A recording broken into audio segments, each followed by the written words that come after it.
ইদানিং চারপাশে তাকালেই বুকটা কেঁপে ওঠে। কত দুর্ঘটনা, কত মৃত্যু আর অস্থিরতা। জীবনটা আসলে কতটা অনিশ্চিত তা আমরা প্রতি মুহূর্তেই বুঝতে পারছি। আজ আছি, কাল হয়তো থাকবো না।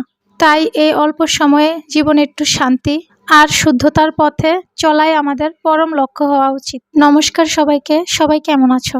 আজ পবিত্র কামদা একাদশী। তোমরা কে কে একাদশী আছো কমেন্টে জানিও।